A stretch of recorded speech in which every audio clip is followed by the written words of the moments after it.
శ్రీమాత్రే నమ. జయ గురు దత్తాత్రేయ నమ.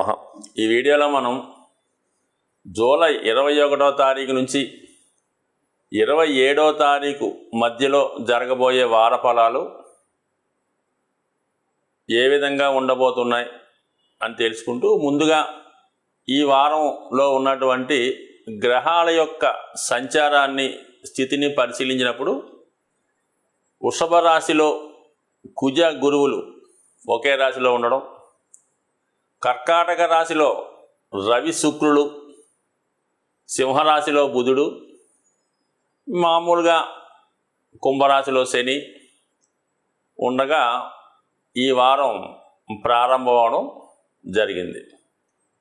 అయితే వాస్తవానికి ఈ కుజ గురువులు కలిసి ఉండడం అన్నది చాలా వరకు అందరికీ కూడా ఆర్థిక పరమైనటువంటి రొటేషన్, అంటే మనీ యొక్క రొటేషన్ ఎక్కువగా పెరగడం, ఖర్చులు ఎక్కువగా ఉండడం జరుగుతూ ఉంటాయన్నమాట.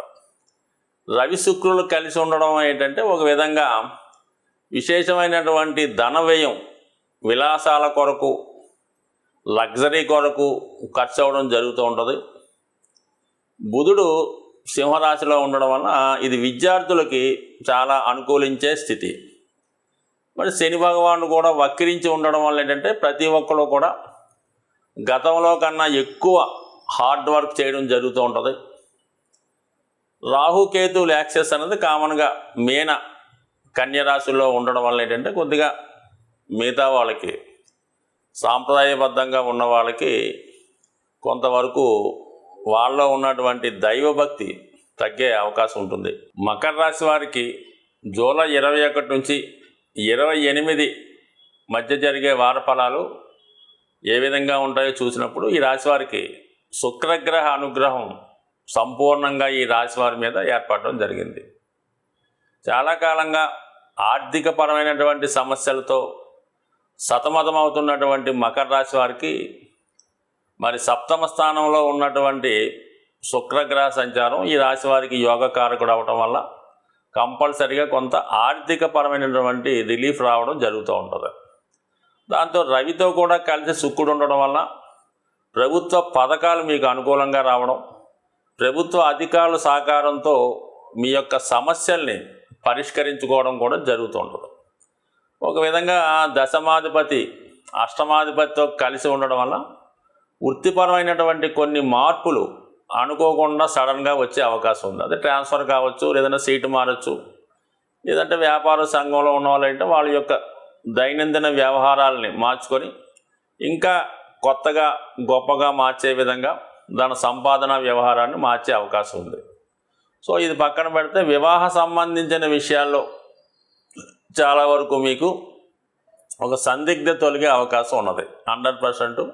మరి వివాహ ప్రయత్నం చేస్తున్న వారికి ఒక మంచి అవకాశం, ఒక పెళ్లి సంబంధం లాంటిది కుదిరే అవకాశం కూడా శుక్రుడు సప్తమంలో ఉండడం వల్ల జరిగే అవకాశం ఉన్నది.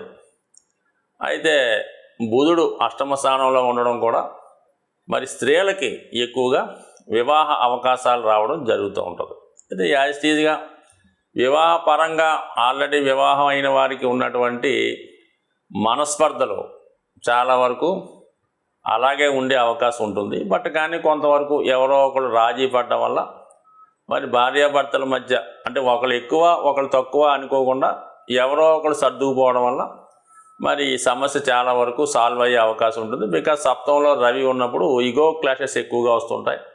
చిన్న కారణాన్ని పెద్ద చేసుకొని ఎడబాటు తెచ్చుకుంటూ ఉంటారు. కాబట్టి దాన్ని సంప్రదించుకుంటే, అంటే శుక్రుడు రావడం వల్ల దాన్ని పరిష్కరించుకుంటే మళ్ళీ తిరిగి ఆనందంగా గడిపే అవకాశం ఉన్నది.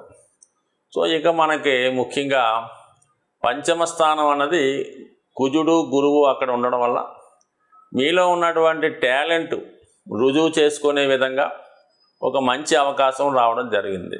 అది విద్యార్థులు అయినా అవచ్చు, ఏదైనా బాగా టెక్నికల్ రంగంలో ఉన్నవాళ్ళు వాళ్ళలో ఉన్నటువంటి ప్రతిభను గుర్తించుకునే విధంగా మరి సరైనటువంటి అవకాశాన్ని ఉపయోగించుకుంటే కంపల్సరిగా మీకు మరి ఒక మంచి అవకాశాలు రావడం జరుగుతుంది. అలాగే వృత్తిలో మీరు ఏదైనా మార్పు కొరకు చేస్తే ప్రయత్నాలు కూడా 100% సఫలీకృతం అయ్యే అవకాశం ఉన్నది. ఇది మొత్తం మీద ఏంటంటే పంచమ స్థానంలో ఈ 2 పాపగ్రహాలు అయినప్పుడు కూడా కోణంలోకి వచ్చినటువంటి గ్రహాలు కంపల్సరిగా మంచి సామర్థ్యాన్ని, మంచి టాలెంట్ని ఇవ్వడం జరుగుతుంది. సో మరి గురువు ఒక విధంగా విజ్ఞానకారకుడు, జ్ఞానకారకుడు కాబట్టి సంతాన విషయంలో మీరు ఏదన్నా వాళ్ళకి మంచి అవకాశాలు రావడం, పిల్లలకైనా ఉద్యోగాలు రావడం, లేదంటే వివాహ సంబంధాలు లాంటివి మీ పిల్లల విషయంలో నిశ్చయించడం లాంటివి జరిగే అవకాశం ఉంటుంది. కాబట్టి మొత్తం మీద మీ పిల్లల యొక్క అభివృద్ధి మీకు ఆనందంగా ఉంటుంది. అలాగే మీరు ఎవరినైనా ఆత్మీయంగా ఎవరినైనా చూస్తున్నా, ఎవరైనా పెంచుకుంటున్నా వాళ్ళకు కూడా అనుకూలమైన ఫలితాలు ఉంటాయి. మీ యొక్క మంచి టాలెంట్కి మంచి గుర్తింపు రావడం జరుగుతుంది. అయితే చాలా వరకు కొన్ని పొరపాట్లు చేయడం వల్ల, అనుకోని కొన్ని నిర్ణయాలు తీసుకోవడం వల్ల ఇబ్బంది పడే అవకాశం ఉంటుంది. ఆర్థిక సంబంధించిన విషయాల్లో మాత్రం కొంత ఆర్థిక పరంగా మీకు వెలుసుబాటు జరిగి మీరు గతంలో వస్తున్నటువంటి ఆదాయం కన్నా కొంత ఆదాయం పెరిగినప్పటికీ కూడా మరి టైట్ పొజిషన్ ఏర్పడుతూనే ఉంటుంది. సమయానికి ముఖ్యమైన విషయాలకి ధనం లేకపోవడం, ఏ అవసరం కావాలన్నా కూడా ధనాన్ని అడ్జస్ట్మెంట్ చేసుకోవడం, వాళ్ళని వీళ్ళని అడ్జస్ట్ చేసుకోవడం చేయడం జరుగుతుంటుంది. కాబట్టి మరి ఖచ్చితంగా మాత్రం ఫైనాన్స్ ప్లానింగ్ కన్నా మీరు ఖర్చులను కొంతవరకు, అంటే అనవసర ఖర్చులు లాంటివి, అంటే ప్రస్తుతం అయితే మకర రాశి వారికి అటువంటి ఉండే అవకాశం లేదు. ఎందుకంటే గత కొంతకాలంగా చాలా వరకు టైట్ పొజిషన్ ఏర్పడుతుంది. కాబట్టి సో కొంతవరకు ఏదైనా జాగ్రత్త పడటం వల్ల కొంత మానసిక శాంతికి లోనయ్యే అవకాశం ఉంది. బట్ ఏదైనప్పుడు కూడా మీ యొక్క ఆలోచన, మీ యొక్క నిర్ణయాలతో ఎటువంటి గొప్ప సమస్యలైనా సాల్వ్ చేసుకునే అవకాశం ఉంటుంది. ఈ వారంలో ముఖ్యంగా మనకి జూలై 24వ తారీఖున సంకష్టహర చతుర్థి రాబోతుంది. ఎవరైతే ముఖ్యంగా ఆర్థికపరమైనటువంటి సమస్యలు, కుటుంబ సమస్యలు అంటే వాళ్ళు ఇబ్బంది పడుతున్నారో వాళ్ళు ఖచ్చితంగా ఈ వ్రతాన్ని చేసుకోవడం వల్ల చాలా చక్కని ఫలితాలు, అంటే పేరులోనే ఉంది సంకటాలు తొలగించేదని. సో ఆ కారణం వల్ల ఏంటంటే మీరు స్వయంగా చేసుకోలేని వారు కామన్గా మీ ప్రాంతంలో ఉన్నటువంటి విఘ్నేశ్వర ఆలయాన్ని దర్శించి, కామన్గా ప్రతి విఘ్నేశ్వర టెంపుల్లో కూడా ఆ రోజు ఉదయం పూట గణపతి హోమాన్ని, సాయంకాలం పూట గణపతికి అభిషేకాన్ని ప్రదోష వేళలో చేయడం జరుగుతూ ఉంటుంది. సో అది మీరు అందులో ఖచ్చితంగా వీలైతే రెండిట్లో పాల్గొనడం, లేని పక్షంలో సాయంకాలం దాకా ఉపవాసంలాగా లైట్ ఫుడ్ తీసుకొని ఉంటూ ఆ రోజు అభిషేకంలో పాల్గొని దాని తర్వాత భోజనం చేయడం వల్ల ఆ రోజు గణపతి అష్టోత్తరం కానీ, సంకటనాశన గణేష్ స్తోత్రం కానీ, లేదంటే కేవలం వినాయకుడు నామాన్ని కానీ మీరు తలుచుకోవడం వల్ల, విధి విధానంగా ఆ రోజు ఉండడం వల్ల కంపల్సరిగా ఈవెన్ ఏలినాటి శని ప్రభావం కూడా ఈ సంకష్టహార చతుర్థి రోజు చేసుకోవడం వల్ల 100% రావడం జరుగుతుంది. ఎందుకంటే వినాయకుడు ప్రథమ పూజితుడు. విఘ్నేశ్వరుడు పూజించిన తర్వాత ఏ దైవాన్నైనా పూజించాలి. మరి ఈ మధ్యకాలంలో మనం ఏదైనా ఈ ఏలినాటి శని, అష్టమ శని పడుతున్న వాళ్ళు డైరెక్ట్గా శివాలయంలో ఉన్నటువంటి మరి శని భగవానుడికి తైలాభిషేకం అది చేయించడం జరుగుతూ ఉంటుంది. దాని తర్వాత శివుడికి కూడా అభిషేకం చేస్తూ ఉంటారు.